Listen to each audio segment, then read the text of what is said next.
صحابہ کرام رضوان اللہ علیہم اجمعین، جنہوں نے اسلام کی عظمت کو چہار دانگے عالم میں پھیلایا ہے، ان میں سے اکثر کی عمر 15 اور 40 کے درمیان ہے، جسے ہم جوانی کی عمر کہتے ہیں۔ آج ان نوجوان صحابہ کرام رضوان اللہ علیہم اجمعین، ان کی اس اسلام کی زندگی کا جب مطالعہ کیا جاتا ہے اور عصر حاضر کے نوجوان کو دیکھا جاتا ہے، تو مقابلہ کرتے ہوئے ایک شرم سی محسوس ہوتی ہے کہ ان نفوس قدسیہ کی جوانی اور آج ہماری جوانیوں کا رخ کس طرف جا رہا ہے۔ ان صحابہ کرام نے اپنی جوانی کی عمریں اسلام کی تبلیغ کے لیے لگائیں۔ صحابہ کرام رضوان اللہ علیہم اجمعین نے اپنی زندگی کا قیمتی حصہ وہ دین اسلام کی آبیاری کے لیے وقف کیا۔ ان صحابہ کرام رضوان اللہ علیہم اجمعین نے دین اسلام کی تبلیغ و اشاعت کے لیے اپنے مالوں کو قربان کیا، رشتہ داروں کی قربانی دینا پڑی، رشتہ داروں کی قربانی دی، حتیٰ کہ جوانی کی قربانی دینا پڑی۔ تو جوانی کی قربانی بھی اللہ کے راستے میں عطا کی، اور یہی وجہ ہے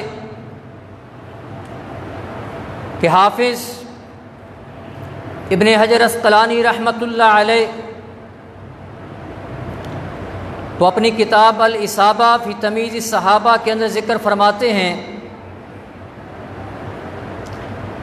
کہ اس زمانے میں جو بزرگ لوگ تھے، جو بزرگ صحابہ کرام رضوان اللہ علیہم اجمعین تھے، وہ جب اکٹھے بیٹھا کرتے تو اپنے خاندان کے نوجوانوں کا ذکر کیا کرتے تھے۔ بزرگ اکٹھے ہو کر بیٹھے ہیں، وہ اپنے نوجوانوں کی اس قربانی کا ذکر کرتے کہ ہمارے قبیلے کا فلاں نوجوان، اس نے دین اسلام کا یہ کام کیا ہے، فلاں نوجوان اس نے دین اسلام کا یہ کام کیا ہے۔ اور مجھے حیرت ہوتی ہے، خصوصاً 1-2 جمعہ قبل اسی سانگلہ ہل کے اس جو ریل کی پٹری ہے وہاں پہ مجھے جانا ہوا۔ جمعے کا دن کچھ مساجد میں جمعہ ہو چکا تھا اور کچھ مساجد میں ابھی جمعہ شاید ہو رہا تھا، لیکن بزرگ لوگ وہاں پر بیٹھے ہوئے ہیں اس پٹری کے پاس اور تاش کھیل رہے ہیں۔ یہ آج کا بزرگ ہے، لیکن دور مصطفیٰ صلی اللہ علیہ وآلہ وسلم کے بزرگوں کو دیکھیے کہ وہ جب اکٹھے بیٹھتے تو اپنے خاندان کے جوانوں کا ذکر کرتے کہ ہمارا اس خاندان سے، گھرانے سے تعلق ہے جس خاندان اور گھرانے کے نوجوانوں نے دین اسلام کے لیے اس خدمت کو سر انجام دیا ہے۔ اسی طرح حافظ ابن حجر اسقلانی رحمۃ اللہ علیہ لکھتے ہیں کہ چند بزرگ صحابہ کرام جن میں سے کچھ کا تعلق قبیلہ اوس کے ساتھ تھا اور چند بزرگوں کا تعلق قبیلہ خزرج کے ساتھ تھا، وہ آپس میں اکٹھے بیٹھے ہوئے ہیں، گفتگو شروع ہوتی ہے۔ قبیلہ خزرج کے بزرگ گفتگو کو شروع کرتے ہیں، کہا منا زید بن ثابت۔ قبیلہ خزرج کے ایک بزرگ نے کہا میرا جس قبیلے کے ساتھ تعلق ہے اس قبیلے میں ہمارا ایک نوجوان صحابی زید بن ثابت رضی اللہ تعالی عنہ ہے، یہ ہمارے قبیلے کا وہ سپوت، وہ قابل فخر نوجوان ہے کہ جس کے بارے میں نبوت والی زبان نے ارشاد فرمایا تھا کہ اگر وراثت کا علم کوئی سمجھنا چاہتا ہے تو وہ حضرت زید بن ثابت رضی اللہ تعالی عنہ سے وراثت کے علم کو سیکھے۔ جس وراثت کے علم کو آدھا علم قرار دیا ہے اس وراثت کا عالم نبوت کی زبان سے زید بن ثابت ہے، اور زید بن ثابت کا تعلق ہمارے قبیلہ خزرج کے ساتھ ہے۔ پھر کہا منا معاذ بن جبل رضی اللہ تعالی عنہ، ہمارے ہی قبیلے کا ایک نوجوان سپوت وہ معاذ بن جبل ہے کہ جس نے قرآن کریم کے ساتھ محبت کرنے کا حق ادا کیا ہے، جو قاری القرآن بھی ہے، جو مقری القرآن بھی ہے، جس نے قرآن کریم کو حفظ بھی کیا ہے، سمجھا بھی ہے، اور نبی علیہ الصلوۃ والسلام کے نائب ہونے کا بھی شرف حاصل ہے۔ اور یہی وہ معاذ بن جبل رضی اللہ تعالی عنہ ہمارے قبیلہ خزرج کا نوجوان ہے کہ جس کی وجہ سے ایک ایسا مسئلہ جس مسئلے کے متعلق ہو سکتا ہے کتنے لوگ شکوک و شبہات کے اندر مبتلا ہو جاتے، ہمارے اس نوجوان کی وجہ سے اس مسئلے کا حل بھی امت کو ملا ہے۔ تو یہ مسئلہ آپ بھی سمجھ لیجئے، آج ہم بھی یہ غلطی کرتے ہیں، مسئلے کا علم ہونے کے باوجود ہم بھی یہ اکثر طور پر غلطی کر جاتے ہیں۔ وہ مسئلہ کون سا ہے؟ شروع میں جب نماز فرض ہوئی اس کا طریقہ کار یہ تھا، امام صاحب نماز پڑھا رہے ہیں، نماز ہو رہی ہے فرض، بعد میں جو ساتھی نماز پڑھنے کے لیے مسجد میں آتا ہے، اب اسے نہیں پتہ کہ امام صاحب نے کتنی رکعت پڑھا دی ہیں، 2 ہوئی ہیں، 3 ہوئی ہے، 1 ہے یا 4 ہے، کتنی ہیں۔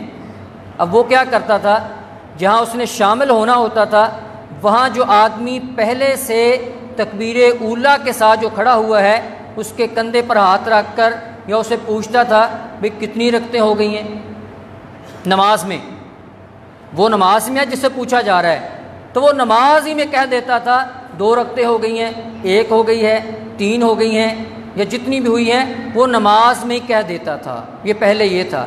اب اس کا فائدہ کیا ہوتا تھا، اب جو بعد میں آیا ہے اسے پتہ چلتا 2 ہو گئی ہیں، وہ 2 اپنی پہلے پڑھ لیتا، 2 اپنی پڑھ لیتا، امام صاحب جماعت کر رہے ہیں، اور جب اس کے امام صاحب کے ساتھ مل جاتا تو پھر باقی نماز امام صاحب کے ساتھ مکمل کر لیتا۔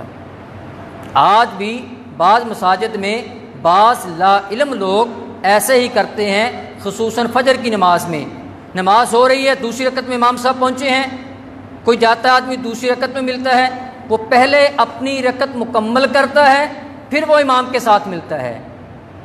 یہ شروع میں تھا۔ اچھا، معاذ بن جبل رضی اللہ تعالی عنہ یہ ایک دن مسجد میں آئے، تاخیر سے پہنچے، دوسری یا تیسری رکعت تھی۔ اب انہوں نے کیا کیا، انہوں نے کسی سے نہیں پوچھا کہ نماز کتنی ہوئی ہے، کتنی رکعتیں ہوئی ہیں، نماز شروع کر دی۔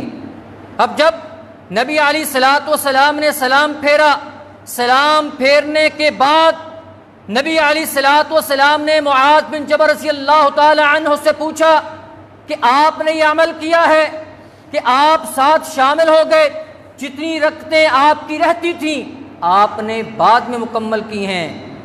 کہا جی میں نے ایسے ہی کیا ہے۔ نبی علیہ الصلوۃ والسلام نے سارے صحابہ کرام رضوان اللہ علیہ مجمعین کو مخاطب کر کے فرما دیا قد سن لکم ہاکذا فاصنعوا، جس طرح آج سیدنا معاذ بن جبل نے نماز میں کیا ہے، آج کے بعد قیامت تک تم نے اسی طریقہ پر عمل کرنا ہے۔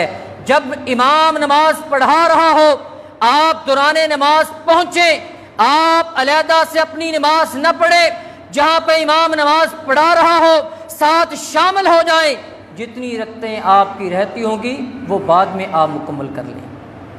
یہ سنت نبی علیہ السلام نے لفظ کون سا استعمال فرمایا؟ قد سن لکم ہاکذا فاصنعوا۔ یہ معاذ بن جبل کی سنت جو ہے نا یہ قیامت تک آپ نے جاری رکھنی ہے۔ یہ نبوت کی زبان نے سیدنا معاذ بن جبل رضی اللہ تعالی عنہ کے اس واقعے کو پوری امت کے لیے ایک سنت بنا دیا۔ یہ قبیلہ خزرج کے روز اپنے نوجوانوں کا ذکر کر، قبیلہ اوس وہ شروع ہوئے، انہوں نے کہا کہ منا حنظلہ، ہمارے اوس قبیلے کا ایک سپوت، ایک قابل فخر نوجوان وہ ہے حنظلہ، اور یہ حضرت حنظلہ رضی اللہ تعالی عنہ وہ ہیں جس نے اپنی جوانی کو بھی دین اسلام پر قربان کر دیا۔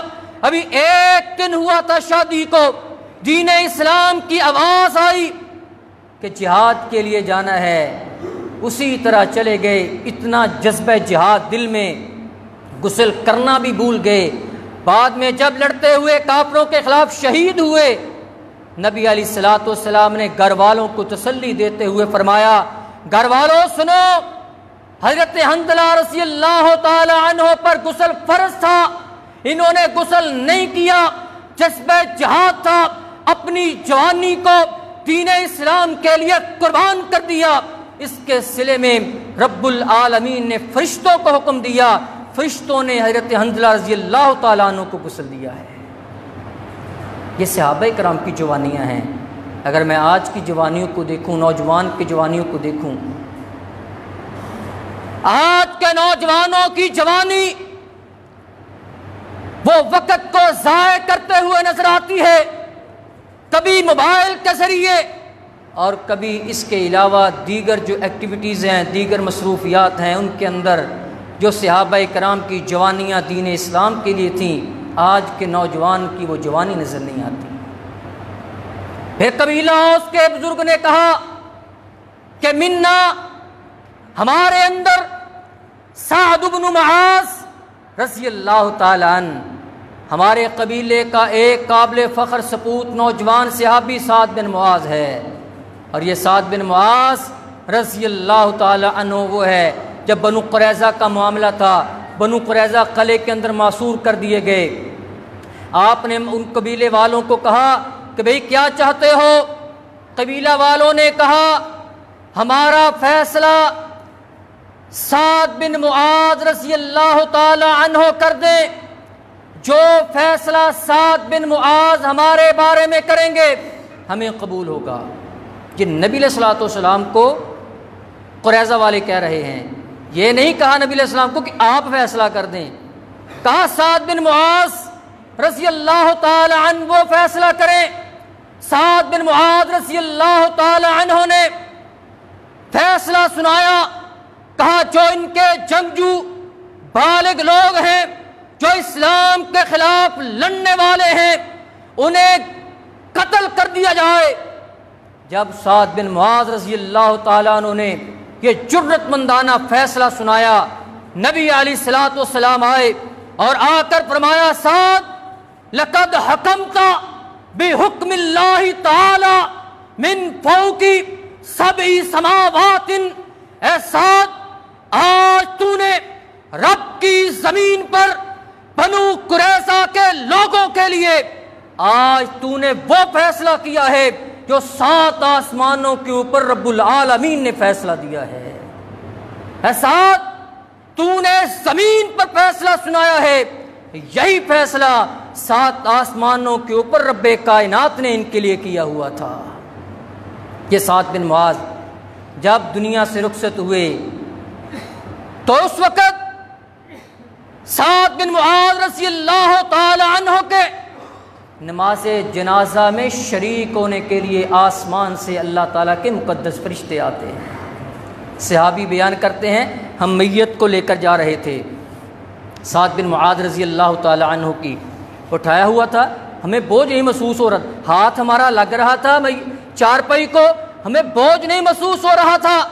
ہم نے دفنانے کے بعد آقا علیہ الصلوۃ والسلام سے کہا، آقا علیہ الصلوۃ والسلام سے اللہ کے رسول، ہم سعد بن معاذ کی جب چارپائی کو کندھا دیتے تھے ہمیں بوجھ نہیں محسوس ہو رہا تھا۔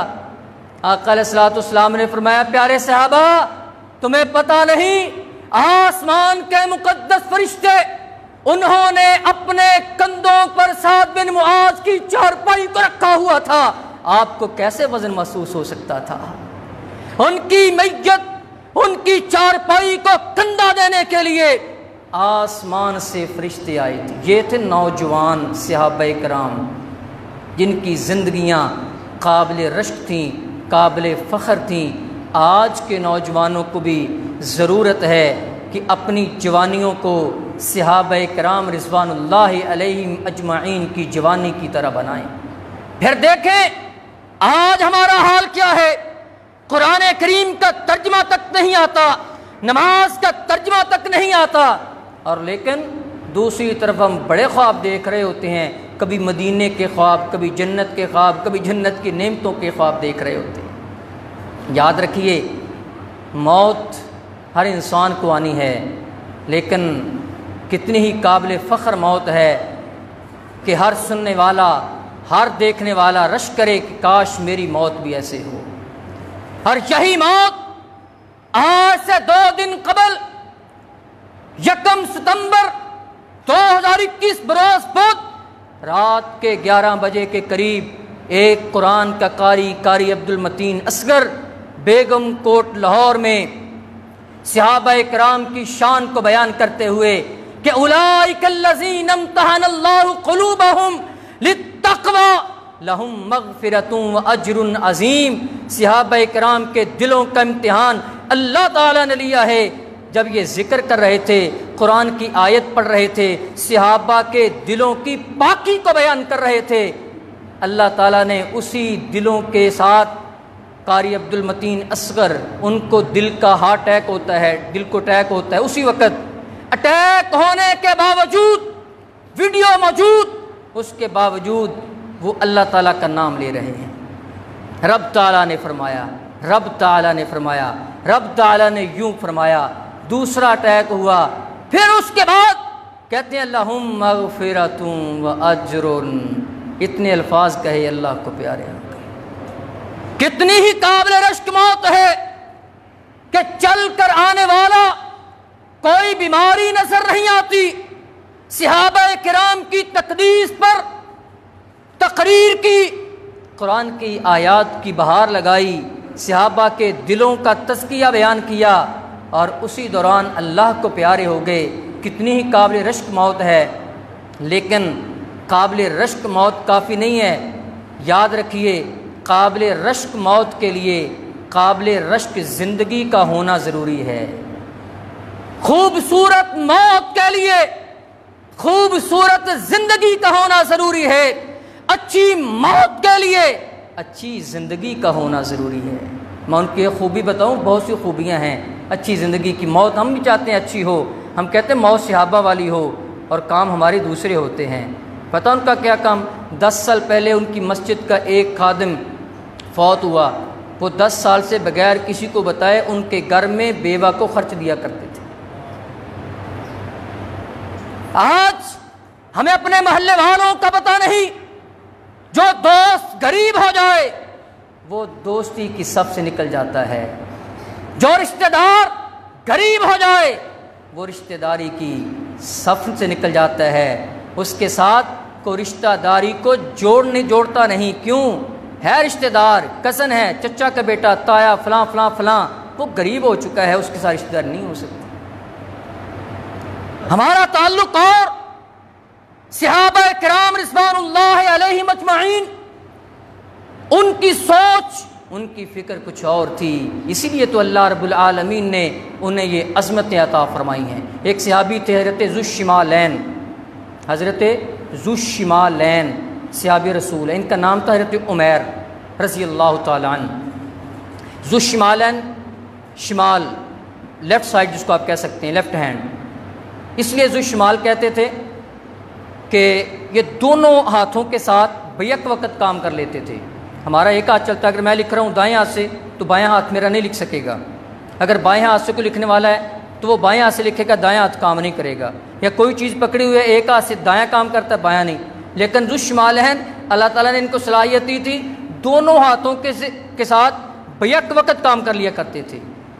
جو کام ہم ایک ہاتھ سے کرتے ہیں یہ دونوں ہاتھوں کے ساتھ بیک وقت لکھنا ہے تو دونوں ہاتھ کے ساتھ لکھ رہے ہیں، اس لیے ان کا لقب پڑ گیا۔ یہ بھی غزوے کے اندر 30 سال کی عمر میں، جوانی کی عمر کے اندر اپنی ساری صلاحیتوں کو اور اپنی جوانی کو اللہ کے راستے میں قربان کر دیا۔ انہی نام کے ساتھ ایک اور صحابی ذو الیدین، یہ ذو الشمالین تھے، ان کا نام عمیر تھا۔ یہ ذو الیدین تھے، 2 ہاتھوں والا، ان کے ہاتھ بڑے تھے، ان کا نام حضرت خرباق رضی اللہ تعالی عنہ صحابی رسول۔ ان کے ہاتھ ذرا عموم جو عام لوگوں کے ہاتھ تھے ان سے بڑے تھے، اس لیے ان سے کہتے تھے ذو الیدین، بڑے ہاتھوں والا۔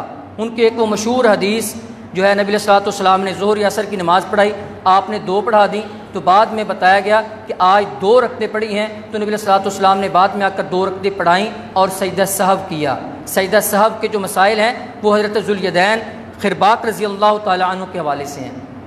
اس طرح ایک صحابی ہیں ذات النطاقین، ذات النطاقین، 2 ٹاٹوں والی یا 2 دوپٹوں والی، یہ حضرت اسماء رضی اللہ تعالی عنہ، حضرت ابوبکر صدیق رضی اللہ تعالی عنہ کی بیٹی۔ جب ابوبکر صدیق رضی اللہ تعالی ہجرت کرنے لگے، زاد راہ باندھا جا رہا ہے کہ راستے میں جو چیز کھانی پینی ہے اس کو باندھا جا رہا ہے۔ اب وہ کپڑے کے اندر ڈالا گیا اور کپڑے کو باندھنے کے لیے، بورے کے منہ کو باندھنے کے لیے کوئی رسی نہیں مل رہی۔ حضرت اسماء رضی اللہ تعالی عنہ کا جذبہ دیکھیں، دوپٹہ اتارا، دوپٹے کو اتار کر اس کے 2 ٹکڑے کیے، پھاڑ کر اس کو اس بورے کا منہ باندھ دیا کہ میرے بھاؤ کو ابوبکر صدیق رضی اللہ تعالیٰ عنہ ہجرت کے لیے جا رہے، بیٹی کی باپ کے ساتھ شفقت اور محبت، دوپٹہ اتار کر اس کو پھاڑ کر اس کا منہ بند کر کے وہ سیدنا ابوبکر صدیق رضی اللہ تعالیٰ عنہ کو دیا۔ یہ ذات النطاقین۔ اور ایک اس طرح تھے ذو البجادین، یہ 4 صحابہ کا ذکر اس لیے میں کر رہا ہوں، یہ عموم طور پر بہت کم ذکر کیا جاتا ہے۔ ذو الشمالین، ذو الیدین، ذات النطاقین اور ایک ذو البجادین۔ ذو البجادین کا معنی ہوتا ہے 2 کپڑوں والا، 2 ٹاٹوں والا۔ یہ کون ہے؟ یہ حضرت ذو البجادین رضی اللہ تعالی عنہ، نام تھا عبد العزیٰ، جب غیر مسلم تھے، باپ فوت ہو گیا، جوانی کی عمر ہے، چچا سے کہا کہ چچا میرا دل کرتا ہے کہ اسلام سچا دین ہے، اسلام کو قبول آپ بھی کر لیں میں بھی کر لوں۔ چچا ظالم تھا، آج بھی بہت سے چچا ظالم ہوتے ہیں، جب پتہ ہو جائے چل جائے نا کہ بھائی فوت ہو گیا ہے، یتیم بھتیجے ہیں، یتیم بھتیجیاں ہیں، پھر ان کے ساتھ ناروا سلوک ہوتا ہے، پھر کوشش ہوتی ہے کہ ان کا وراثت کا حصہ بھی ہمارے ساتھ پہ آ جائے۔ اگر زمین زیادہ ہو پھر رشتہ دے کر یا لے کر اس طرح وراثت کو اپنی طرف کھینچنے کی کوشش کی جاتی ہے، اگر حصہ نہ ہو پھر ایسے چھوڑ دیا جاتا ہے کہ جیسے شاید کوئی رشتہ دار کو تعلق ان کے ساتھ ہے ہی نہیں ہے۔ یہ بھی چچا ظالم تھا۔ چچا نے کہا اچھا تیرے دل میں اسلام کی رمق آ رہی ہے، کہا ساری چیزیں چھوڑ دو، حتیٰ کہ جو کپڑے پہنے ہوئے ہیں یہ میں نے دیے ہیں، یہ کپڑے اتار کر جاؤ اگر تو نے اسلام قبول کرنا ہے۔ اس نوجوان کی قربانی کو دیکھیں، نوجوان صحابی کی قربانی۔ آج تو ہمارے پاس نماز کے لیے 10 منٹ کے لیے موبائل بند ہونے کے لیے ٹائم نہیں، آج کے نوجوان کے پاس موبائل بند کر دوں وہ فلاں کام چل رہا ہے، فلاں میسج آنے، فلاں ہے فلاں ہے، 15 منٹ کے لیے نوجوان کا موبائل بند نہیں ہوتا، لیکن انہوں نے وراثت کی ہر چیز کو چھوڑ دیا، ہر چیز کو چھوڑ کر، حتیٰ کہ چچا نے کہا جو بدن پہ کپڑے پہنے ہیں یہ اتار کر جانا ہوگا، کہا مجھے اسلام عزیز ہے، میں دنیا کی ہر چیز کی قربانی دینے کے لیے تیار ہوں۔ کپڑے اتار دیے، برہنہ جسم ہو کر ماں کے پاس پہنچے، ماں بھی غیر مسلم ہے، لیکن ماں کی تھوڑی سی ممتا ہوتی ہے، ماں نے ایک کپڑا دے دیا، کہا یہ کپڑا لے جاؤ، میں اور کچھ تیرے ساتھ تعاون نہیں کر سکتی کیونکہ تو مسلمان ہونے جا رہا ہے۔ اس نے کپڑے کو پکڑا، کپڑے کو پکڑ کر انہوں نے اس ٹاٹ وغیرہ کو پکڑ کر اس کے دو حصے کیے، ایک کو اپنے اوپر والے جسم پر رکھ لیا اور ایک کو اپنے ازار بند کے طور پر باندھ لیا۔ اسی طرح سفر کیا مدینہ تک، مدینہ میں پہنچے، وہاں مسجد کے باہر بیٹھ کے آقا علیہ الصلوۃ والسلام آئے۔